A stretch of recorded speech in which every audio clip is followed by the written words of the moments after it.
Hello and welcome to this channel. So, this channel is about two things. First of all, history.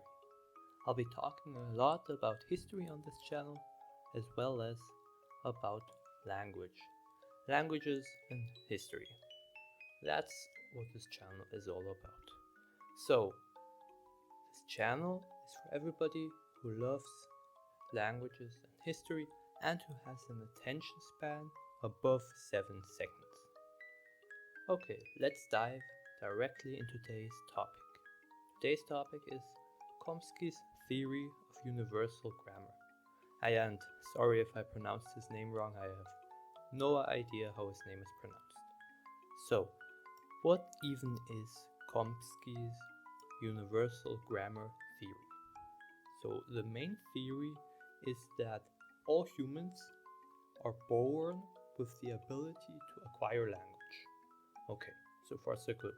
And this ability to learn languages is called the language acquisition device, the LAD. This suggests that certain linguistic principles are hardwired into the human brain. So before a baby learns their first language, they already have some kind of intuition in their brain that enables them to learn languages, or they have some kind of a core structure in their brain that fits into all languages. Okay, Chomsky argues that there are some universal grammar principles that are common to all languages. So all of the languages have something in common, and this thing that they all have in common, this is what babies have in their brain before they are born, practically, is what he's saying. These principles serve as the foundation upon which a language is built, which provides a framework for language acquisition. Okay, and then he has a different point he argues, which is between surface structure and deep structure. Chomsky says that there is a surface structure, so the actual words and sentences we produce, and there's a deep structure, the underlying abstract representation of a meaning.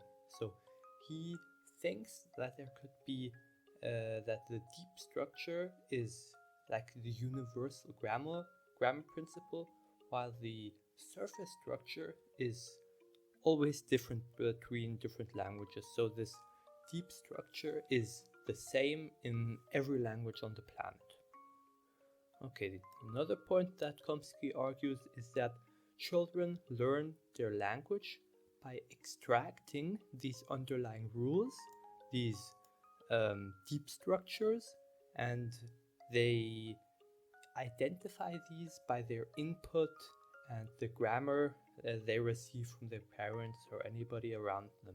And this process is guided by innate linguistic knowledge and occurs unconsciously.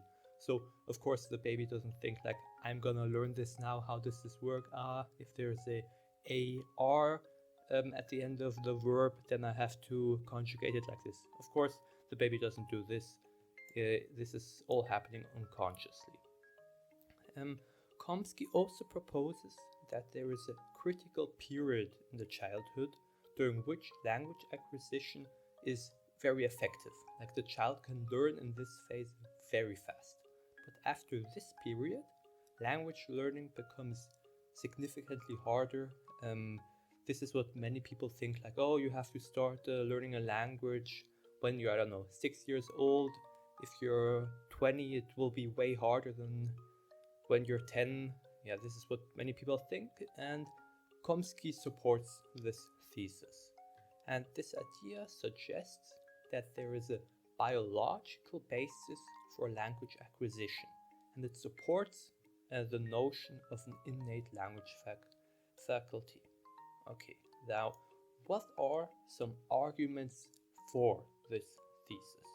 This universal language, there are actually some linguistic features that are found across all human languages. such as the use of nouns, verbs, subject, verb and object, word order, and the distinction between nouns and verbs.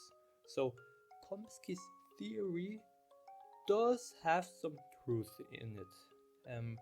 And there are some language structures that all languages have, so it might be true what he is saying.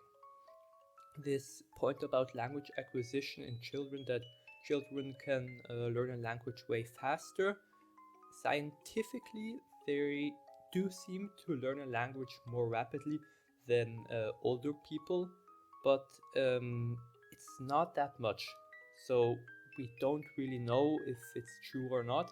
Maybe it's just like a scientific error or something. But Chomsky's theory does suggest that this process is facilitated by an innate language faculty which guides the acquisition of language rules and structures. Okay. Though there is a vast diversity of languages, there are often very small similarities in grammatical structures and rules. So Chomsky's theory offers an explanation for these little similarities. So he says these might be like some universal grammar principles that everybody practically then knows. Now there are some neurolinguists that actually also support Chomsky's theory.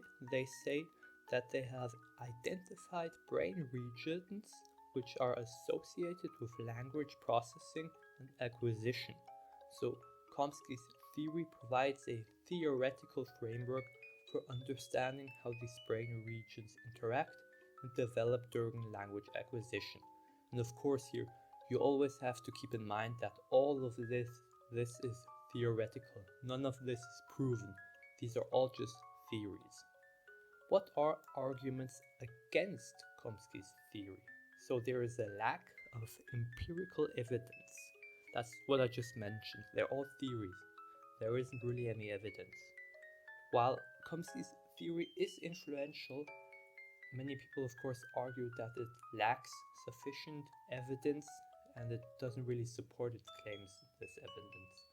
Critics also contend that the theory relies heavily on theoretical reasoning rather than empirical observation, which I think to be true. And additionally, there is a variability in language development. As mentioned before, children do seem to have some kind of a bonus or are faster at learning languages than adult grown-up men and women, but this is not really that significant, and this variability challenges the notion of a universal and innate language faculty. Okay, the role of environmental factors. Chomsky's theory doesn't really look at the environment of children, such as the social interactions, linguistic input, and like the family and how if you go to school or not, things like that. So critics argue that these factors actually play a crucial role in shaping language development, and that Chomsky just neglects this, and his theory is not that good. There are of course also alternative theories, such as that the language acquisition is actually a usage-based approach which emphasizes the role of learning from experience and exposure to language input. These theories offer different explanations for how language acquisition occurs, so Chomsky's theory isn't the only theory that's out there. Okay, those are the arguments for and against Chomsky's universal grammar theory. I have to say, personally, I don't really have an opinion on this topic because this is just all theory based. There is no real evidence. You can't say, oh, it's completely wrong what Chomsky is saying, but you, on the other hand, you can't really say it's true because you don't have evidence.